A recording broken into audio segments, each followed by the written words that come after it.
अब घर में जो मुखिया है, वो अपने रिश्तेदारों से मतलब जो एकदम निकट के रिश्तेदार हैं, जैसे बेटा-बेटी, बूढ़े माँ-बाप, बहन-भाई टाइप के जो एकदम ब्लड रिलेशन है जिनका, वो भी आपस में बहुत गहरे से प्रेम नहीं कर पाते।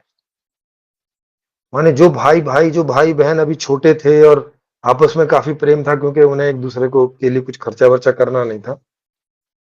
जैसे ही वो बड़े होते हैं, कमाते हैं और अब उन्हें लगता है कि अब हम खर्च करेंगे, तो उनके रिश्ते की गहराई में कमी आ जाती है। क्योंकि रिश्ता की गहराई रखना मतलब है कि आपको उनकी ज़िम्मेवारी उठाना। जैसे पत्नी की बात है, पत्नी से बहुत ज़्यादा प्यार से बात करोगे तो भैया वो साड़ी माँग ही लेगी। साड़ी माँग लेगी, गहने माँग लेगी और भी उसकी जो इच्छा होती होगी, क्योंकि अब इतने प्यार से पति बोल रहे हैं तो भाई मेरे पति इतना प्यार करते हैं या मेरी पत्नी मुझे इतना प्यार करती है, तो प्यार करने का मतलब ये है कि मैं माँगू तो वो देंगी। जैसे मेरी पत्नी है, मैं अगर कुछ उनको बोल दूँ तो वो देने का प्रयास करती हैं जितनी भी उनकी हैसियत है।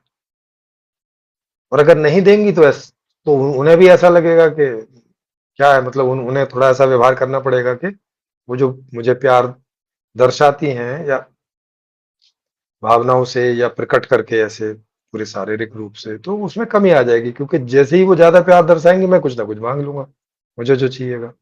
अब उधर झटका लगेगा, यार दे सकते नहीं है नहीं अपने पास। तो इससे क्या होता है कि जो क्लोज़ के रिलेशंस भी हैं, नज़दीकी जो रिश्तेदारियाँ भी हैं, वो भी कभी बहुत गहरे संबंध में जा नहीं पाते, मतलब गहरे संबंध का जो सुख है वो उनको मिल नहीं पाता है। वो फिर ऐसी-ऐसी बातें आती हैं, दुनिया तो मतलब की है, सब पैसे का चक्कर है, सब माया है, कोई किसी का नहीं है। अब प्रेमानंद जी बोलते हैं कोई किसी का नहीं, बस भगवान ही है। अब भगवान क्यों है? क्योंकि वहाँ पैसे का कोई संबंध नहीं है भगवान के साथ। आपने कुछ माँगना है, भगवान ने तो कुछ देना है नहीं। हाँ, वो फ्री फोकट का संबंध है, ऐसे ही, न लेन न देन।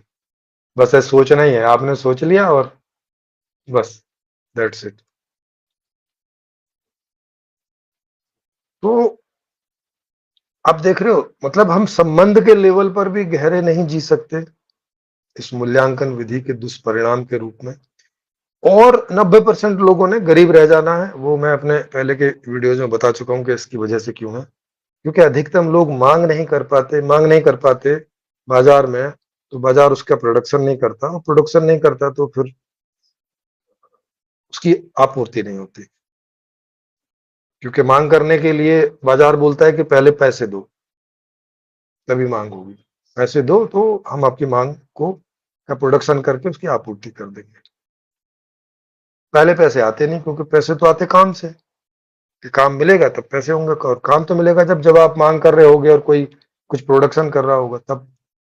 और अभी तो रोबोट इत्यादि हो गए हैं, तो अब तो वैसे भी काम बंद कम हो गया है, जितना था भी या होता भी बिना रोबोट्स के। तो आदमी के जेब में पैसे आने का जो तरीका है वो और कम हो गया है पहले की तुलना में। इस वजह से 90% से ज्यादा आबादी गरीब रहती है, और संबंध में तो कोई नहीं जी पाता है, कोई भी। क्योंकि यहाँ इस मूल्यांकन विधि वाली दुनिया में अमीर भी कोई इतना अमीर नहीं होता कि भाई साहब लुटाए चले जाए।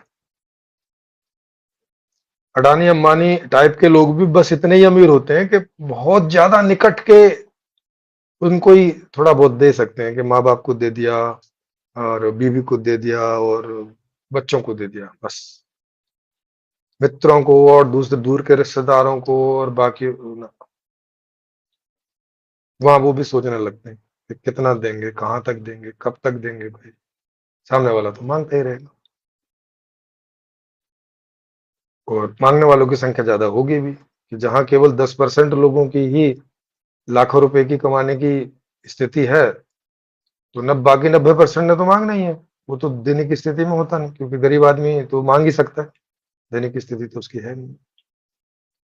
और देने वालों की स्थिति ओनली केवल 10% है। समझ गए?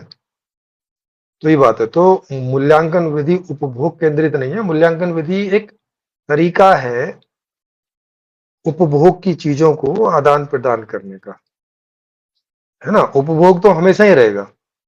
आप कोई भी व्यवस्था रखो, कोई भी ना रखो, उपभोग तो हमेशा ही रहेगा। उपभोग केंद्रित तो जीवन है ही। तो केवल मूल्यांकन विधि उपभोग केंद्रित नहीं है। दुनिया की सारी विधियां उपभोग केंद्रित ही होती हैं, क्योंकि वो उपभोग के लिए तो बनाई है, नहीं तो कोई भी व्यवस्था बनाने का मतलब भी क्या, अगर उपभोग उपभोग का चक्कर नहीं है तो।